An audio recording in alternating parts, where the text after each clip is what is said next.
Hi, I'm Bonnie Annis, and I'm here on behalf of the Northumberland Central Chamber of Commerce today to talk to Theresa Rickerby, who is the owner of a partner in the businesses All Creatures Great and Small and Spark Toys.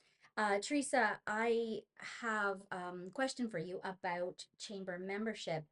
And I know that as the partner in both All Creatures and in Spark Toys, you are deeply invested in our community and specifically our downtown, which you've been a fierce advocate of for many years now.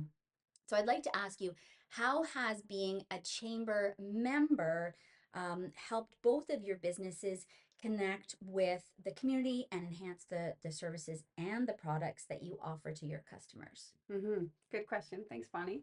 Well, I think this is a prime example of how the chamber supports their members and gets the word out and about who we are and what we do.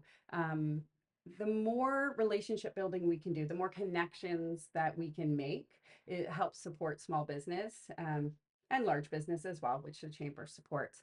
I feel like the networking events that they host are just, again, another way to bring people together and support the small business community as a whole. And we've been members of the chamber for, I can't, over That long. 20 years or That something. long. Yeah, it's been a long time. You guys So, have been invested in our community in a very long time, for a very long time, and very much a fierce advocate for the Coburg downtown yes. community, creating a welcoming, inclusive space. And we are recording this video during Pride Month, and I know that that's something that we all celebrate together, the inclusion and diversity as well. So hmm I agree with you that I think the Chamber of Commerce really represents that well in our little community. So now I have a question about business specifically. So with All Creatures, Great and Small, providing quality pet products and pet services, and Spark Toys offering smart toys for kids, you're catering to two very different client bases, but both important markets. How do you, as a business owner, and Heather, how do you guys stay on top of trends in both those industries, and to make sure that you're offering the best product for pets and kids? hmm Good question. And yeah, they are two different markets, but it's interesting because we use the same philosophy for both Okay. in terms of how we run the business and obviously with customer service first and positive client experience always is first. So staying on top of trends is interesting and was challenging for us because buying patterns are very different both in toy and pet, although interestingly, pet is now meeting toy.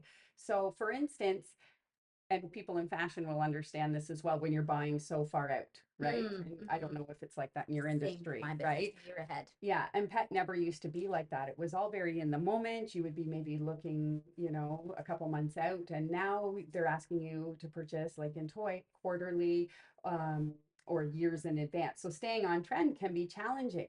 So utilizing things like YouTube, for Okay. instance, seeing what the kids are wanting, staying in touch with young people in particular, and our pet parents. So right now in the pet industry, there's a strong movement towards helping animals live longer, stronger lives through healthy diet, Mm-hmm. including making your own foods or feeding fresh and whole. It's become more mainstream. We've been doing that since For a the beginning. long So we've time. been doing that Mm-hmm. I've been feeding that way for over 30 years now, Mm-hmm. but it's become more and more mainstream. It was just on Good Morning America. Hey, if it's on TV, Then it's real. it's real. So, And feed real food. and you're always present in your store, making sure that your clients can get those experiences, can ask you questions, and can get the help they need. I'm saying this from personal experience because my old boy got lots of help with supplements and good quality food too. So yeah, Yeah. I do have a vested interest in this as well. So my next question would be, what have you got coming up this year that's new? Anything you want to share with us? Any new and exciting stuff? Yeah, Developments? so In toy in particular, so things are, you'll remember that there's always a craze, right? Mm, So I don't have the next craze coming. However, focusing on STEM, so science, technology, engineering, and mathematics is always popular. And there's a real movement towards helping children emotionally regulate and get in okay. touch with their feelings. So Okay. there's a lot of games, opportunities around that, which I think is great, teaching empathy and compassion and being able to verbalize how they're feeling to help reduce anxiety. Yeah, Okay. right. So that is something we're struggling with on the pet side too. So there's a really neat parallel is the amount of anxiety both in our animals and in our children. We're still dealing with the after effects of the pandemic. Oh, No question. 100%. But it's again, maybe changing the way we learn about how we deal with that. And helping our children and animals move through that, identify what they're feeling, and be able to move through it in a That's the positive. and I think adults too Oh, need to 100%.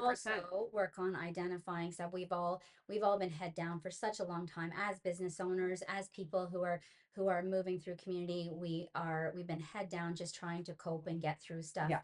And I think it would be great to care for ourselves in that way so we can identify some of these things we're dealing with. So I want to take us in a more fun direction now. So we know that from this conversation that you care deeply about both pets Mm-hmm. and children's development and their regulation, etc.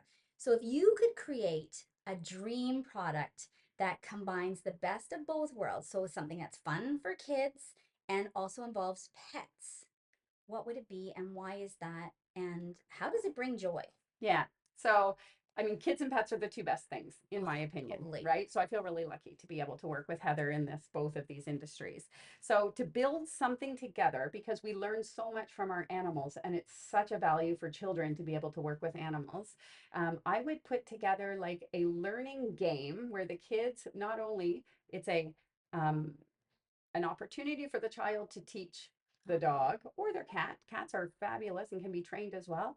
Um, at the same time as they're learning as well, and that they're going to be meeting their needs together. I don't have a specific game. I can kind of visualize it in What it my would look mind like. of what it would look like, where they're each meeting markers and goals. So they're Oh, coming out of it as being positive and fun. Kids would be learning about dog behavior, safety around dogs, right? Like, and really how, good. and then dogs would be learning proper manners and boundaries and communication, and it could be done through enrichment toys and tools.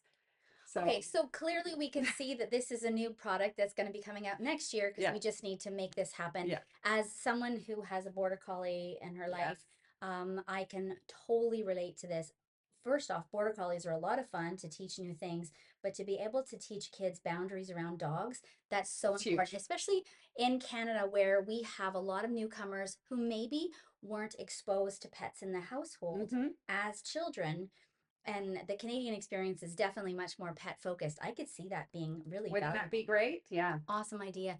Teresa, it's been such a pleasure hosting you today. Please say hi to Heather for me. absolutely. And we wish she could have been here with us Yeah. today, but we thank you so much for your time. Thanks, Have a Bonnie. great day.